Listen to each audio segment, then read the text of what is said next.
गंग गणपतये नमो नमः। श्रीमद् वाल्मीकि रामायण बालकांड तीसरा सर्ग। वाल्मीकि मुनि द्वारा रामायण काव्य में निवृत्त विषयों का संक्षेप में उल्लेख। नारद जी के मुख से धर्म अर्थ और काम रूपी फल से युक्त हितकर मोक्षदायक तथा प्रगट और गुप्त संपूर्ण रामचरित्र को, जो रामायण महाकाव्य की प्रधान कथा वस्तु था, सुनकर महर्षि वाल्मीकि जी बुद्धिमान श्री राम जी के उस जीवन वृत्त का पुनः भली भांति साक्षात्कार करने का प्रयत्न करने लगे। वह पुरवार कुशों के आसन पर बैठ गए और विधिवत आचमन करके हाथ जोड़े हुए स्थिर बाग से होकर योग धर्म समाधि के द्वारा श्री राम आदि चरित्रों का अनुसंधान करने लगे। श्री राम, लक्ष्मण, सीता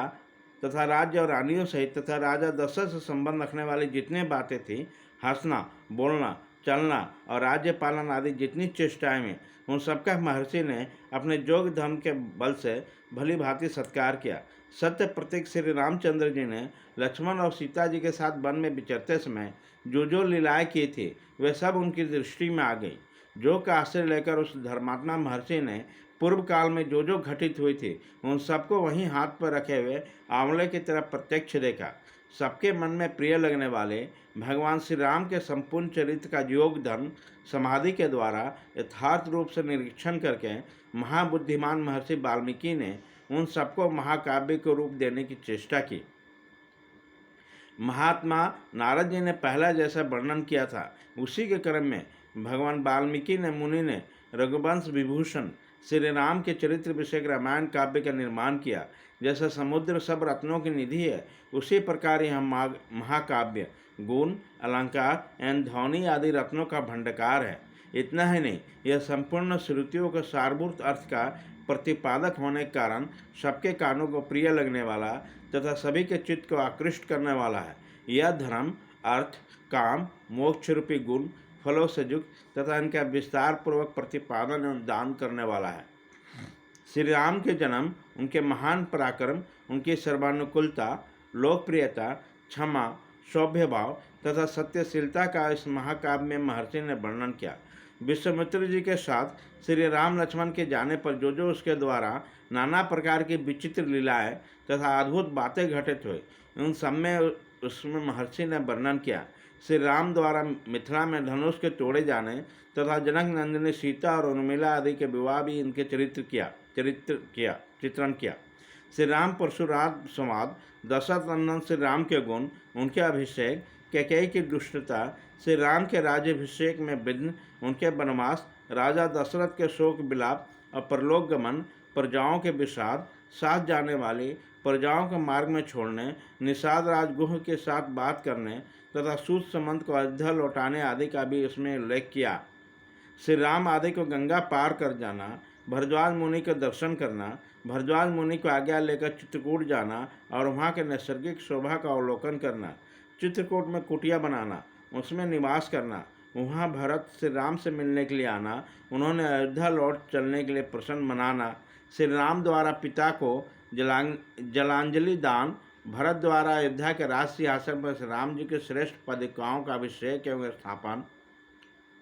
नंदीग्राम में भरत का निवास, श्री राम का दंडकारण्य में गमन, उसके द्वारा विराट का वध, सर्वभंग मुनि का दर्शन, सत्येंद्र के साथ समागम, अनुसुईया के साथ सीता देवी को कुछ काल तक स्थिति, उनके द्वारा सीता को अंगराग समर्पण, श्री राम आदि के द्वारा अगस्त का दर्शन, उनके दिए हुए वैष्णव धनुष का ग्रहण, स्वर्णपखा का स्वाद, श्री राम की आज्ञा से लक्ष्मण द्वारा उसके विरूपकरण, उसके नाक और कान का छेदन, श्री राम द्वारा खर दूषण और त्रिशला का वध, स्वर्णपखा के उत्तेजित करने से रावण को श्री राम से बदला लेने के लिए उठना, श्री राम द्वारा मारीच का वध, रावण द्वारा विदेह नंदिनी सीता का हरण, सीता के लिए श्री रघुनाथ जी का विलाप, रावण द्वारा गिरिराज जटायु का वध, श्री राम और लक्ष्मण के कमन से भेंट, उनके द्वारा पंपा सरोवर का अवलोकन, श्री राम को सबरी से मिलना, उसके दिए हुए फल मूल को ग्रहण करना, श्री राम को सीता के लिए प्रलाप, पंपा सरोवर के निकट हनुमान जी से भेंट, श्री राम और लक्ष्मण को हनुमान जी के साथ ऋषिमुख पर्वत पर जाना,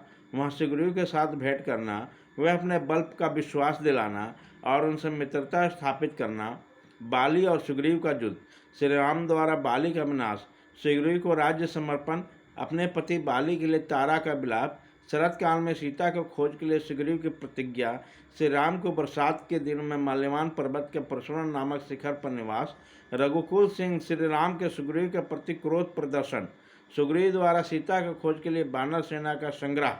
सुग्रीव का संपूर्ण दिशाओं में बानरों को भेजना और पृथ्वी के द्वीप समूह आदि विभागों का परिचय देना, श्री राम के सीता के विश्वास के लिए हनुमान जी को अपनी अंगूठी देना, बानरों को ऋक्ष बिल स्वयं प्रभा गुफा के दर्शन, उनको प्राय प्रवेशन, प्राण त्याग के लिए अनशन, संपाति से उनकी भेंट और बातचीत, समुद्र लंघन के लिए हनुमान जी को महेंद्र पर्वत पर चढ़ना, समुद्र को लागना, समुद्र के कहने से ऊपर उठे हुए मेनाक का दर्शन और इनको राक्षसी को डांटना, हनुमान द्वारा छाया ग्रहणी सिंहिका का दर्शन एवं निधन, लंका का आधारभूत पर्वत त्रिकुट का दर्शन, रात्रि के समय लंका में प्रवेश, अकेला होने के कारण अपने कर्तव्य का विचार करना, रावण के मदपान स्थान में जाना, उसके अंतःपुर को स्त्रियों को देखना,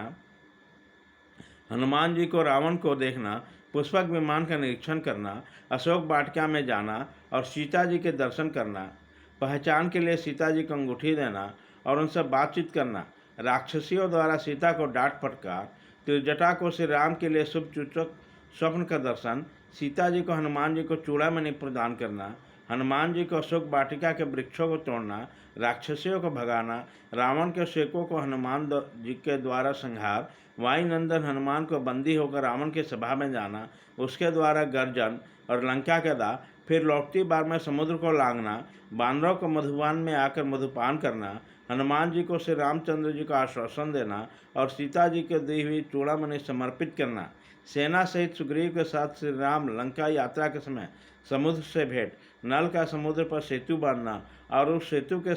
द्वारा बानर सेना समुद्र के पार जाना, रात को बानरों को लंका पर चारों ओर से घेरा डालना, विभीषण के साथ श्री राम का मैत्री संबंध होना, विभीषण श्री राम के रावण का वध का उपाय बताना, कुंभकर्ण का निधन, मेघनाथ का वध, रावण का विनाश, सीता की प्राप्ति, शत्रुनगर लंका में विभीषण का अभिषेक, श्री राम द्वारा पुष्पक विमान का अवलोकन, उसके द्वारा दल बल सहित अयोध्या के लिए प्रस्थान, श्री राम को भरद्वाज मुनि से मिलना, वायुपुत्र हनुमान को दूत बनकर भरत के पास भेजना तथा अयोध्या में आकर भरत से मिलना, श्री राम के राज्याभिषेक का उत्सव, फिर श्री राम की सारी बानर सेना को विदा करना, अपने राष्ट्र की प्रजा को प्रसन्न रखना तथा उसके प्रसन्नता के लिए हैं विदेह नंदिनी सीता को वन में त्याग देना इत्यादि वृत्तांतों एवं इस पृथ्वी पर श्री राम का जो कुछ भविष्य चरित्र था उसमें भी भगवान वाल्मीकि मुनि ने अपने उत्कृष्ट महाकाव्य में अंकित किया।